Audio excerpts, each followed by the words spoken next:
WCW Uncensored, 1998. 1998 in general was a weird year. An oddball year, I guess you could say. WCW Uncensored. Is there even words to describe this show? The card was actually a pretty damn good card. Sting versus Hall was an okay match. But in typical WCW fashion at that point in time, WCW put forth the people they deemed were important. Your Hulk Hogans, your Savages, your Kurt Hennings, your Bret the Hitman Hart, who at the time was still very well known and still looked at as potentially the best there was, the best there ever would be. Something to that degree. And they took the guys like an Eddie Guerrero, a Chris Jericho, Dean Malenko. Malenko? Did I call him Malenko? Dean Malenko, and many, many countless others, and they continued to hold them down. WCW in the 1990s, while it did put on fantastic shows, didn't know how to book their talent to where the younger ones would be able to feed off of the older ones and to create new stars. At least, not till it was, well, pretty much too late. Tonight I'm going to review, in our Retro Rewind, I'm going to review WCW nWo Uncensored 1998. I will let you know whether I think it was a good show or I think it was a bad show. I'm trying new intros, people, so please just let it be. But this is your WCW nWo Retro Rewind review. Enjoy.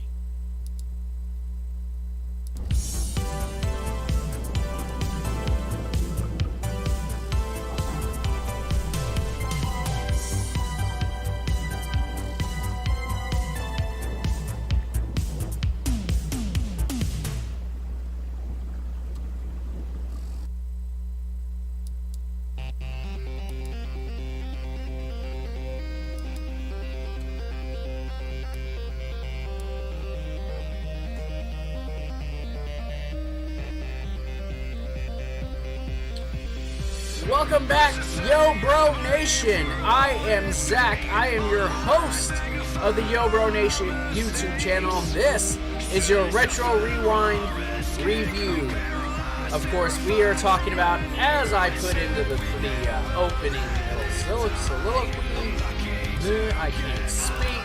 We're talking WCW nWo Uncensored 1998. I hope you guys enjoyed it. I'm trying something new, trying to do new stuff to the channel, make it seem a whole lot better. Welcome back, everyone. It's been a while since I've done a rewind review, a retro rewind review. But, you know, hey, shit happens, people get sick, and life around you just does what it wants, and you're just kind of stuck living with it and doing pretty much what you can to control your environment around you. I am, of course, like I said, I am talking about WCW nWo Uncensored 1998. Before I get into the show and I actually start diving into it, I want to talk to you guys about a couple things. First, I want to talk about Patreon. Patreon.com/YoBroNation. 6 tiers to choose from. AEW reviews will be exclusive. Monday Morning Creative. The retro classic Raw reviews, those will be a part of that. Gifts for your birthdays. Post-show videos, which I'll have one for WrestleMania. Possibly TakeOver. Yeah, possibly TakeOver next week. You know, lots of things. Ask us anything, Q&As, group chats for the Discord, behind the scenes vlogs, which, you know, eventually I'll get that damn thing out. You can be a producer, executive producer. All those things are available if you so choose to do these things, but they are not mandatory. And with me, if you watched my channel update with me relaunching the YoBro Podcast Network. I will be having stuff linked to Patreon with that as well. So more stuff will quickly become available for everyone to consume and, get to dive into. Now, if that isn't something you want to do, there's teepublic.com/YoBroNation. One, you got all these t-shirts to choose from. I'm actually wearing one of them now. This is something else that's an option. Best of the best countdown, YoBro Mania t-shirts, the Queen inspired shirt, the Veterans t-shirt, the blue classic YoBro gaming shirt, Recess Never Gets Old, the Kissing Bandit shirt, the Charlotte Range shirt, the Squared Circle t-shirt, much, much more. Bags, wallets, phone cases, cups, mugs, all that stuff's available on our TeePublic store. You can get freaking posters for the wall, for crying out loud, for some of these designs. So go check all that stuff out, guys. It is an option. It is not mandatory. It's just there basically in case you want it. Now, I would like to also talk about another way you guys can help us. Better ways you can help us. And these are free. You can go to our Twitter, or you can go to our Facebook. Twitter at YoBroGaming1, or Facebook at YoBroNation. You guys can follow us there, like those. You'll get, up-to-date stuff with us for the channel on, especially Twitter. Twitter will be the one place you guys get most of the updates. All of that stuff will be available there. You guys can interact with us, DM me, private message me, whichever you guys want, and find out things. Especially if you become a helper with the creativity of the channel, that is another outlet for you to be able to get a hold of us.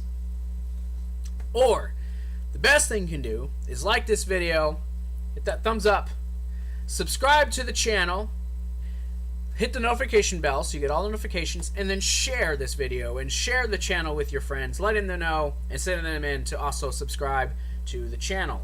I'm going to be cutting down on the verbiage about everything just because people hear it all the time, and I don't think anyone wants to hear it all the time. Don't mind me looking out the window. I have something important coming today. I'm recording this the same day as I did my best of the best countdown, so yeah, I have something big coming in today. Yippee! So let's go ahead and get into this. WCW nWo Uncensored 1998 took place in Mobile, Alabama, in the Civic Center in Mobile, Alabama, on March 15th, 1998. So, I was actually supposed to do this last week, but with me being sick and stuff, it just didn't happen. Just didn't happen. So, happening this week, though, definitely, I figured I'd go in and get to this. I didn't want to clump things up, so I kept things separate. But here we are. So I'm going to basically, you guys know the drill. I'm going to go over the matches. I'm going to give you guys my thoughts. Is this show good? Is this show bad? Would I recommend it? Is something I'm going to start telling you. Recommend it? Yay or nay? Should you watch it? Should you not watch it? I've watched it a few times, and I actually like the show. But now I'm analyzing it. Watching it from not a fan's perspective anymore. So. Oop, I got a message. Who could it be? Who could it be?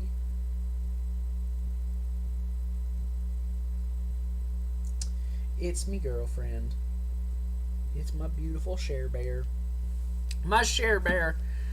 Alright, so the opening package highlighted Hogan and Savage, Sting and Hall as the two main events of the show.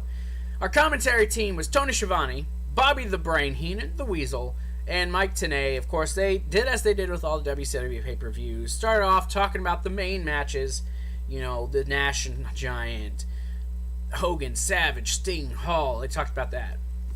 The opening contest, Booker T versus Eddie Guerrero with Chavo Guerrero Jr. for the television championship. Now, in case you weren't aware,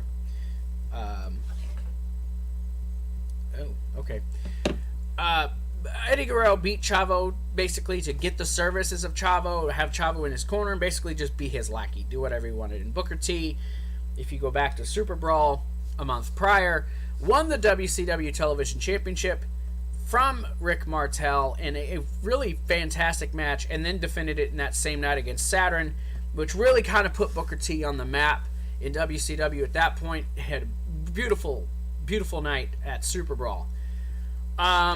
Which led to eventually this match with Eddie Guerrero winning the television championship and then basically getting Chavo to be his lackey and to help him in his quest to become TV champion.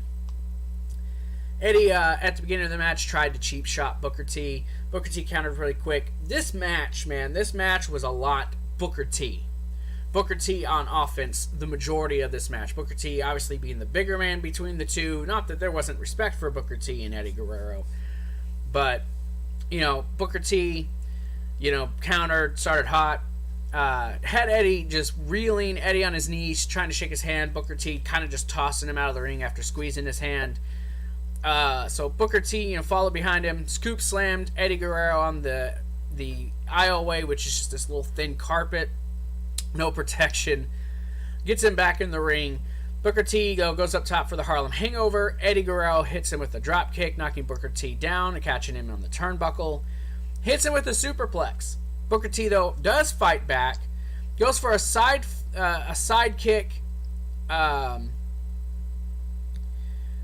hits him with a side kick. Sorry. I can't read. I should have glasses. Hits a side kick. Goes for the axe kick. Misses. And he does something to his knee.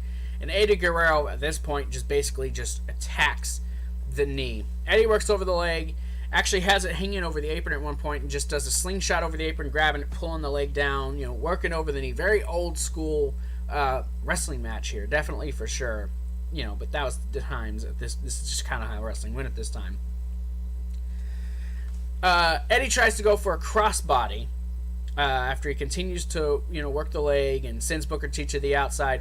Goes for a crossbody.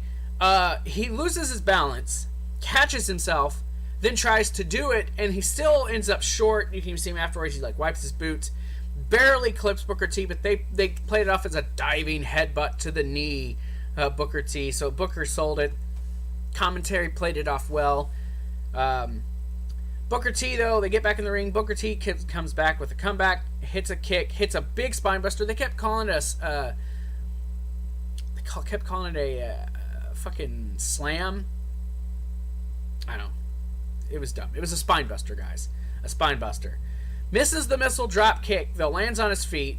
Eddie runs at him. He tosses Eddie over his head. Eddie lands face first on the turnbuckle. Booker T goes in for a side kick into the corner. He misses, so his leg gets hung up in the turnbuckle and on the ropes. Eddie starts fighting at him. Booker T, though, fights him off. Gets to the top rope. Hits the missile drop kick for the 1, 2, and the 3. After the match, Chavo Guerrero has a smirk. He's just kind of sitting there. He didn't even interfere. He stayed out of it. Eddie's arguing with him. Eddie, though, tells him to go. Eddie attacks him from behind, just starts, beating his ass, throws him into the aisleway, goes to ram him into the barricade, but stops and then slams him into the other one, and then he gives him a stiff scoop slam onto the aisleway floor, and he just kind of walks to the back. Eddie being abusive. Like, they were playing Eddie as this crazy abusive uncle. Chavo was in his 20s at this point. Come on. Now, as far as the match goes, and of course the Eddie Guerrero Chavo storyline, it continued for a while. And eventually Chavo actually kind of started agreeing with his uncle Eddie, and they actually kind of unified on their front.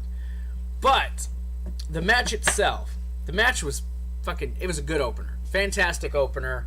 I would definitely recommend at least watching this match. It was a really good match. Good pace. The storytelling was good. Booker T, especially once the leg was hurt. But this was mainly Booker T. It was the little guy trying to fight with the bigger guy, but Eddie hung in there and he held his own. Like I said, really good match. I would recommend watching it. It's nothing to sneeze at. It's a good opening matchup. Now we go from that match to Conan representing the nWo. This is before he becomes K-Dog, representing Juventud Guerrero. This is after Juvi lost his match at Super Bowl when he lost to Chris Jericho. Conan, who's known Juvi for a while, is kind of bullying him. Took offense to him losing the mask, saying he's a disgrace to his heritage, disgrace to Lucha Libre, and so on and so forth. Juvi starts the match, though, with just a kick into the corner from behind. Conan then fights him off right away. There's like a 50-pound advantage, they said, in this match. So they said it's cruiserweight versus heavyweight. Juvi hits a Hurricanrana on K-Dog, sending him to the outside. Conan then sends Juvi into the steps. Juvi, though, fights back, slams Conan face first into the steps, and then uses the steps to do like a splash on the outside. Conan, though, gets him back in the ring, does a hangman on Juvi over the ropes, then applies this Indian Deathlock. He actually stands up in it, and then he's like picking up Juvi and like punching him and pushing him down, choking him, telling the ref to check on him. Very, very nice little variation. I don't think I've ever seen that since or before or anything. He's into, like I said, into the standing position. He's trash talking Juventud. Then he slows the pace down, right? He's slowing the pace down. He hits Juvi with this release overhead. Juvi just face first plants on that German suplex. Conan, though, he just keeps working over Guerrera. Applies this rocking horse. It's like a cradle where he has him in the middle. And instead of like flipping him like you normally do, he actually drops and Juvi lands on the back of his head. Sorry, guys. I have that milk coming. I'm just keeping track. So, Juvi rolls to the outside, tries to get his wits about him, gets back in the ring, though, and Conan just goes right for the neck, starts working over it. Juvi gets on his shoulders, gets hit with another German, I believe. He puts him on the top rope, tries to hit him with another German off the top rope. Juvi, though, rotates through, lands on his feet, runs, and drop kicks while Conan is still in the tree of woe. Juvi starts getting a little bit of offense, but he gets countered into this. He just throws him in this German, just released German, just throws him. He lands hard on that one. Gets a 2 count. Juvi then counters a move into a DDT, misses the 450, lands on his feet, but gets put into the cradle DDT. Conan gets a 2 count. Conan hits another suplex, just has this nonchalant count, only gets a 2 count, and then Juvi hooks the leg in the arms, rolls him up in a crucifix pin, gets the 3 count. Juventud Guerrera wins the match on his comeback, his rebirth, whatever they were calling it. After the match, though, Conan hits with another cradle DDT and then just throws Juvi out of the ring, being disrespectful. The match was good. Again, another good match. Like, the matches WCW are putting on at this time were really good matches. I don't think there was a super bad match on this card. But this was definitely a good match to follow what Booker T and Eddie did. These aren't like mind-blowing matches or anything. These aren't like the mind-blowing matches of the cruiserweights that you can remember from that time. This isn't a Rock Shawn Michaels type, crazy match. But it was a good, solid match that was very enjoyable that I would watch again. I would. Mean Gene Okerlund interviews J.J. Dillon. JJ talks about how the Giant, you guys know him as Big Show, requests that the powerbomb be made legal in his match with Kevin Nash. Of course, Mean Gene's like, "Oh, you wouldn't do that, would you?" And Dillon's like, "Look, we'll go ahead and do it, but for tonight, and tonight only." And then as he's walking away, "Well, if anything happens, I'm sure that you'll be held reliable. Back to you guys. Penzer, blah, blah, blah." So that was how that went. Our next match actually is for the Cruiserweight Championship. It's Chris Jericho against defending his title against the Iceman, Dean Malenko. Man, I miss Dean Malenko wrestling. God, he was good. Dean Malenko was fantastic. And the thing I think I liked most about these WCW pay-per-views, and even the old WWF pay-per-views, they just kept going. Things progressed quicker. They weren't like held up and slowed down. They really like pushed them forward so you could just get to your matches and get through these cards. They could fit a lot in less than 3 hours on these shows. So it's Chris Jericho versus Dean Malenko. Of course, Malenko, he was always known as the man of 1,000 holds. Chris Jericho was talking about like he was the man of 1,004, 1,006 or whatever. But this really kind of got going with these two. On the Thunder the week prior to this, Dean Malenko actually thought he won the Cruiserweight Championship, but it turned out he actually was wrestling Lenny Lane in a mask or in a suit, and then just Chris Jericho actually attacked him from behind. This would continue on even after this match. Now, as far as the match itself goes, starts off, it's just kind of like a wrestling match. You have Malenko wrestling Jericho down, kind of showing him up. Jericho would be like throwing fits, this and that. Jericho, though, would end up hitting this enziguri, would miss a springboard off the middle turnbuckle, would go fall to the outside, would kind of walk away, but teasing like he was just going to leave and keep the belt. Malenko's still in the ring. Jericho would run back, get back into the ring. Malenko was on offense, but then Jericho hit this nice spine buster, a very beautiful spine buster. Hit a vertical suplex, put him in a rear chin lock, and working over the back and the neck. People knew Malenko had neck issues, so he was working over that. Smart, wrestling by Jericho. But then Jericho would actually grab the mouth and start pulling at Malenko. The pace starts to pick up. He hits a suplex, hits the lion salt, gets a 2 count, gets mad, starts throwing a fit again. Jericho continues to work over Malenko a little bit more in the match. Malenko, though, would start to fight back, would hit these fists, hit a belly to back, but Jericho would recover and would just get right back in control of the match and continue to work over Malenko.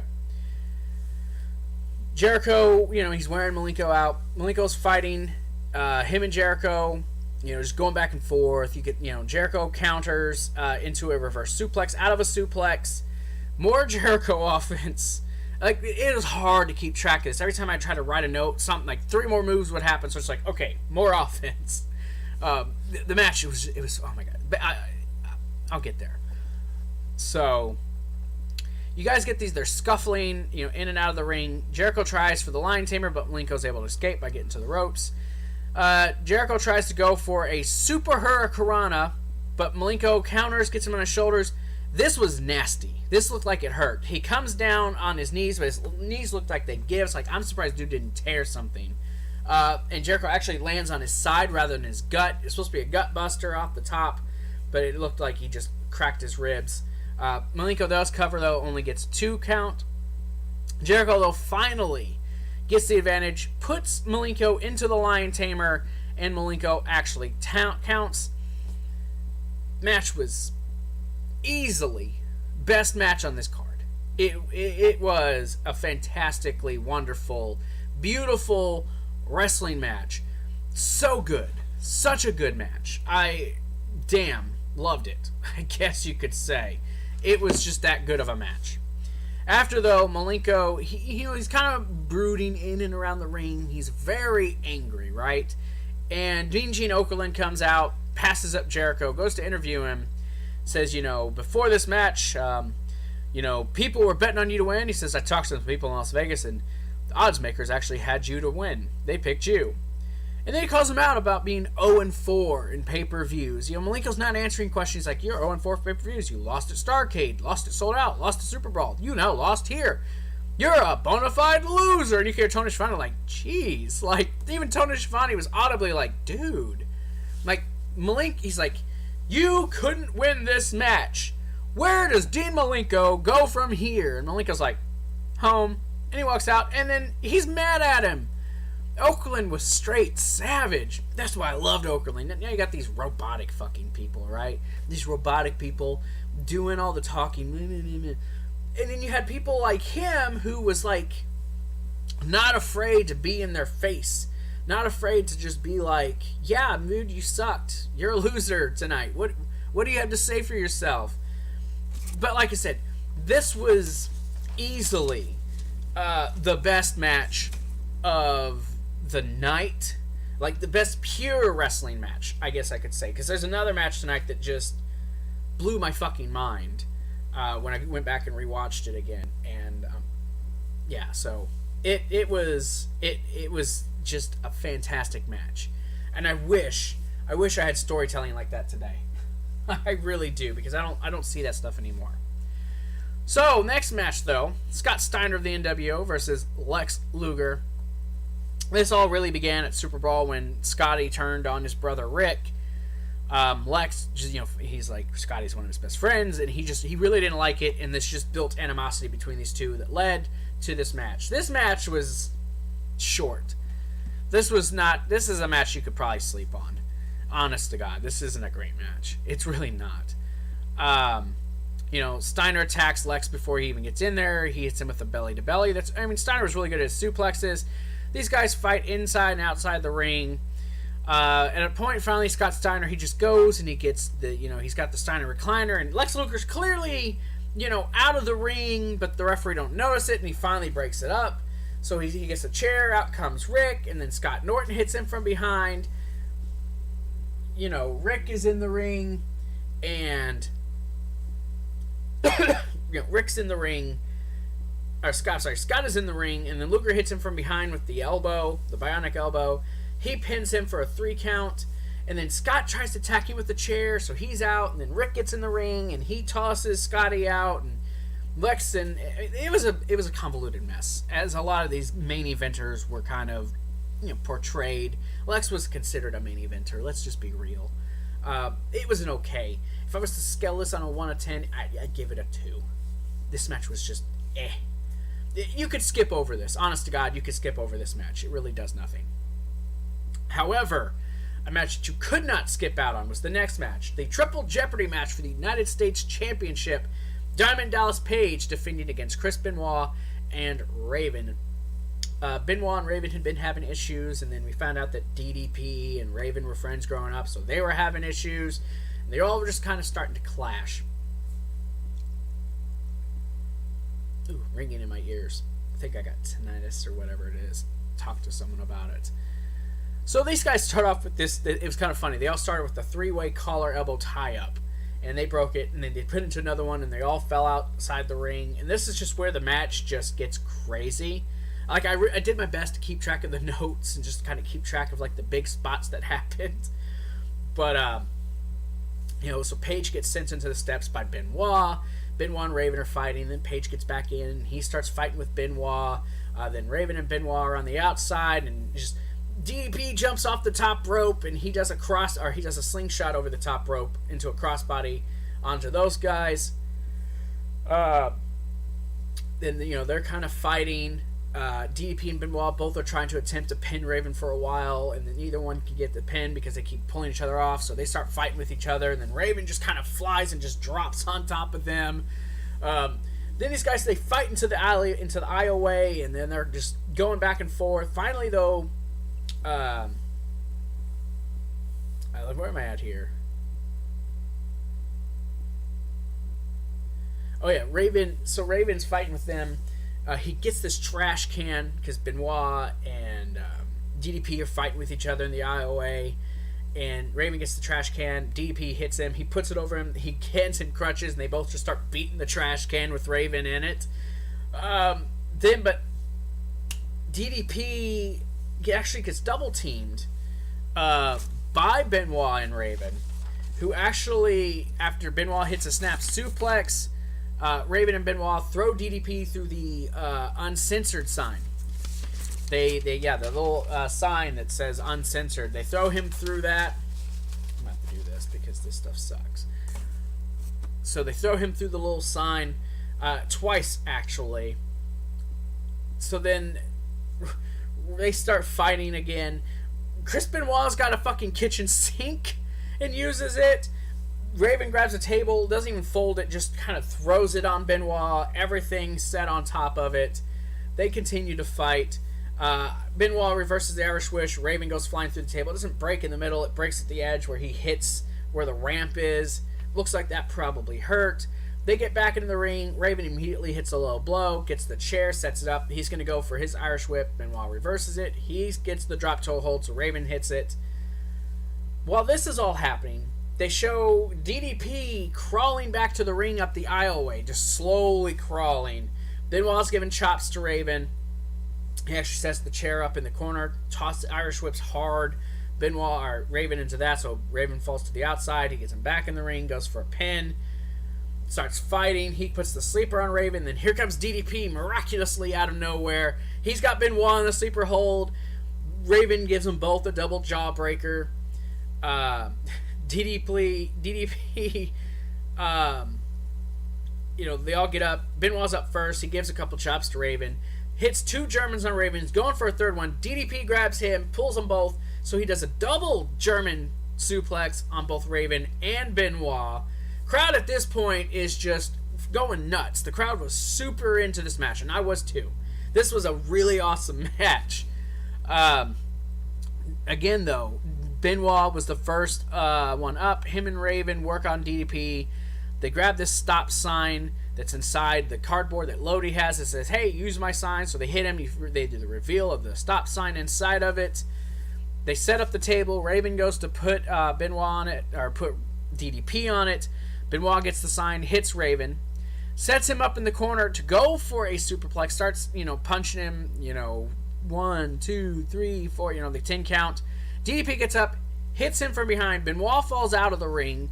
He grabs Raven, sets him up for the diamond cutter, hits the table, goes to put him through the table, but he hits in a way where the table kind of folds underneath him, so Raven lands on his ribs first. Table don't break, looked nasty, but actually probably added to the effect of the diamond cutter. Pins Raven for the 3 count. After the match, though, Benoit helps DDP up, shows him some respect. These three would actually go on to Spring Stampede to have another match against each other for the championship, in which Raven would win the championship, but just to lose it to Goldberg the next night on Nitro. So the match, man, that match was crazy insane, but I loved it. I loved that match. It was awesome. So we're done with the undercard. At this point, we're done with the undercard. After a fantastic Cruiserweight title match, a fantastic 3-way with those 3 guys for the U.S. title, we're moving on to the main event portion of the show. Tony, Mike, and Bobby Heenan are all talking about Nash and the Giant, and the stipulation, Giant's neck, and then they talk about Savage Hogan. They talk more about Hennig and Brett, and then they talk about the World Championship, how these matches are still yet to come. So then we get to Nash with the NWO versus the Giant. This was not a bad match. It truly was not a bad match. But it's not. It's forgettable, though. Not bad. It's good, but it's forgettable, I guess, if that makes sense. Giant was a former NWO member. They talked about how this had been 15 years in the making. These two had never liked each other. I didn't even realize, they knew each other. Giant was supposed to be like this hidden guy. But whatever, kayfabe is dead. The whole thing started after Nash and him had that match. It sold out, and Nash dropped him on his neck, and they broke his neck, but really I think it's just like a sprained shoulder or something. Like, he really landed high and tight on his shoulder. But it does look nasty. So both men, they kind of lock up. They're doing their little test of strength to see who's, the stronger one. Nash actually goes for a side headlock, gets the go behind, and then he just gets clothesline from Big Show. And this match is pretty much a spot fest after that. It's just back and forth. Nash, pulling off the neck brace and just moves. It's a slow match. Crowd was dead until the end. Big Show actually, not Big Show, Giant uses his boot to counter Nash when Nash is coming in to do his little running thing where he drops with his legs. Giant actually rolls over and hits him with the boot right in the crotch. Does the choke slam signal, crowd's going crazy, slams Kevin Nash, sets up for the jackknife powerbomb. Bryan Adams comes in, hits the Giant with the bat. Giant wins via disqualification. Adams then attacks the Big Show some more. Here comes freaking Vincent and Conan. He's in the corner. They're all beating him up. Show pushes him off. Sorry, I keep calling him Show. Giant pushes him off. Choke slams Conan. Choke slams Vincent. Choke slams Adams. Nash, though, when he's about to choke slam Adams, hits him over the shoulder with the bat. The bat breaks. Show drops to a knee. Gets back up. Nash runs away, and the Giant chases him back to the back. I might have my stuff soon. And that's how the match. Like I said, it was a gimmick match. It's nothing that I could sit here and tell you is, oh my god, it was amazing. No, it was better than the sold out match, but not. It was a lackluster match. It was right there with Luger and Steiner to me, honest to God. Kurt Hennig with Rick Rude of the NWO versus Bret Hart. This was Bret on his quest to want to be the world champion. Bret was still new to the company, and Hogan's sending his forces after him because he doesn't want him to have the championship. And they also had this poorly dubbed Bret the Hitman Hart WWF theme that was like this arcade version of it. It was sped up. I don't know why they weren't. They had a different one before this that was okay, but then they changed it. Why? Why couldn't they just dub it over with his WCW theme? They used it any other time, or does that no longer have the rights? Which I actually like the Bret version of his theme. But this had classic written all over it. This was about their family legacy, and then Bret trying to get to Hogan to get to the championship, even though Sting had it at this time. You know, they even made reference to how Hennig and him had their classic match at SummerSlam. They didn't say SummerSlam, but talked about how it put Bret on the map in his singles career, and you know, him and Hennig had these fantastic matches. They alluded to them. They start with the feeling out process. You know, Bret took down Hennig in the side headlocks. He's just kind of working over. They get his back and forth. Bret probably tries to apply the sharpshooter, but he applies the sharpshooter, and the referee's down checking on Hennig with his back to the ropes. Rude gets in, punches him. Rude just kept getting in this, like, uber heel Rude. Hennig starts working over the leg. Rude's like choking Bret while he's by the ropes, and the ref ain't looking.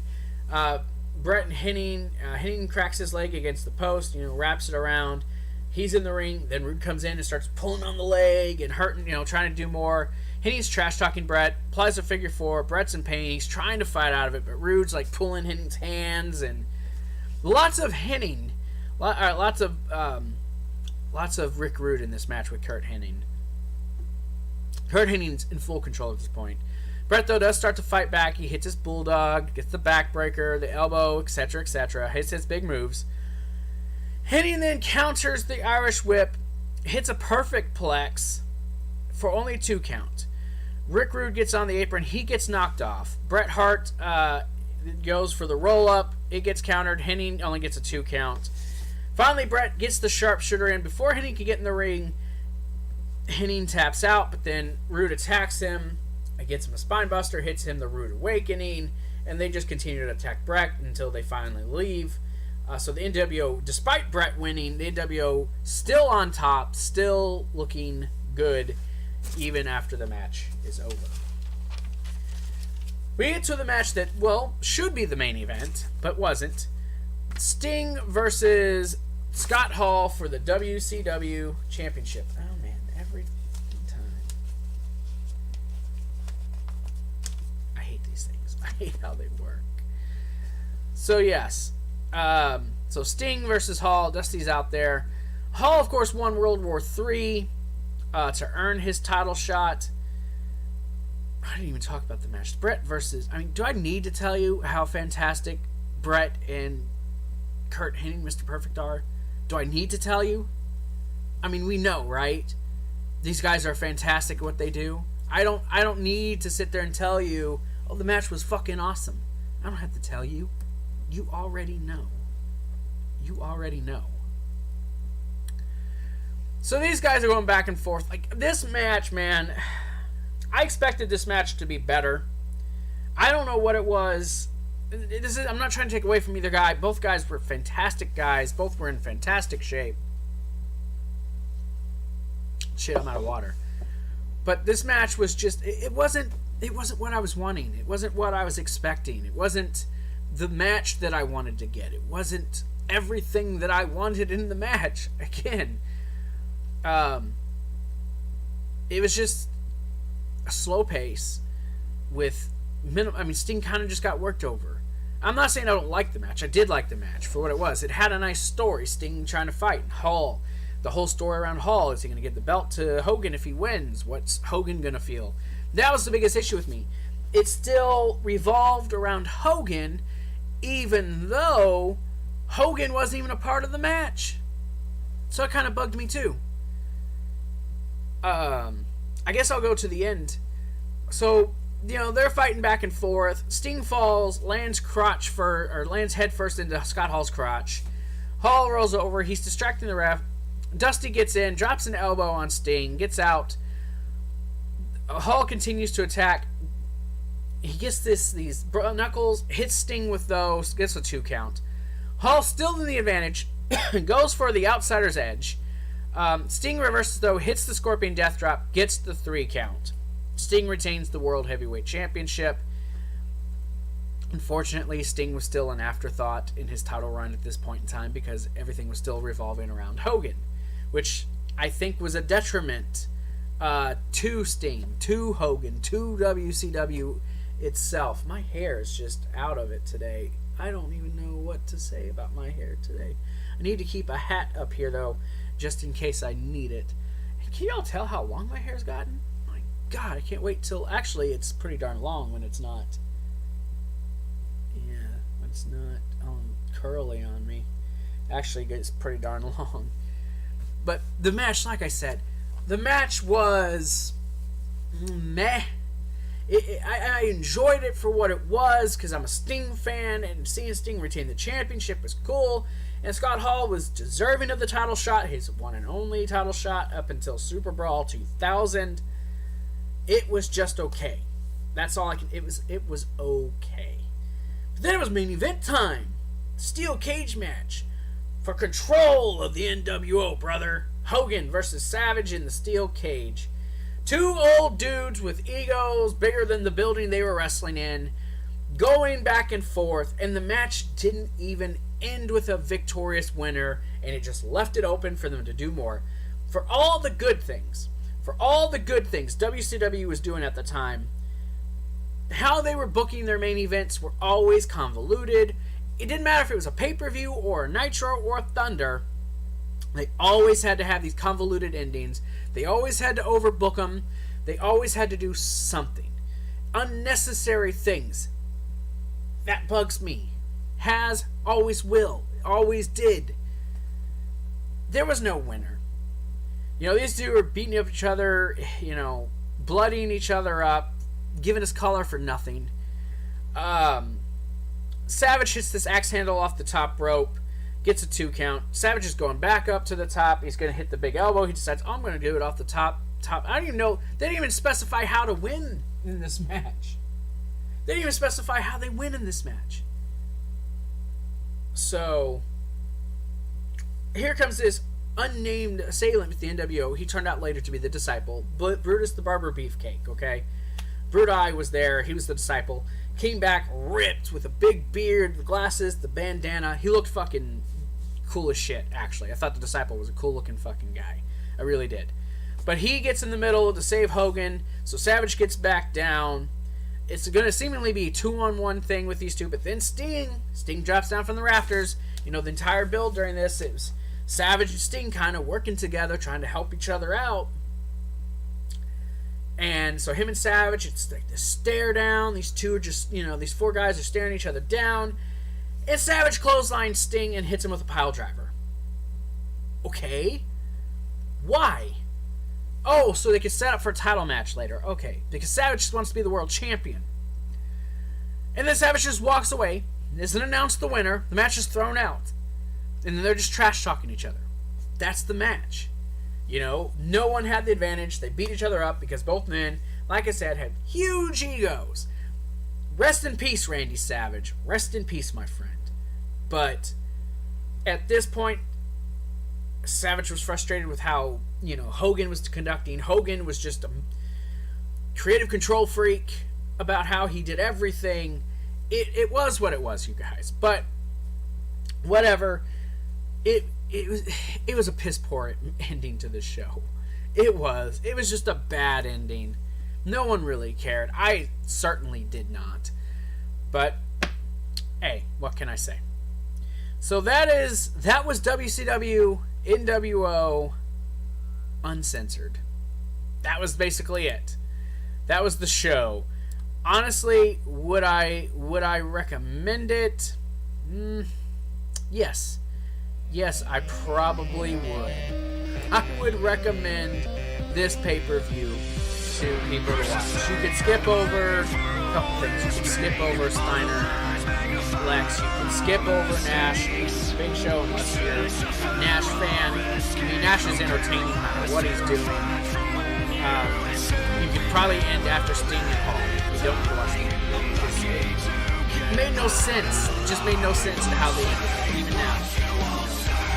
21 years later. But like I said, that is your retro rewind review for WCW nWo Uncensored. I want to thank you guys for joining me. Thank you guys. You guys, like I said, you guys can go to our Twitter. You guys can go to our Facebook. Follow us there, like, share, and subscribe to these videos. Tell your friends about it. Let them know we're here. And tell them we want to entertain them as well. But I'm Zach. I am done. And I will see everybody later, tomorrow, for the best of the best countdown. Where I count down my final 3 WrestleMania top 10 list. I will talk to you all later.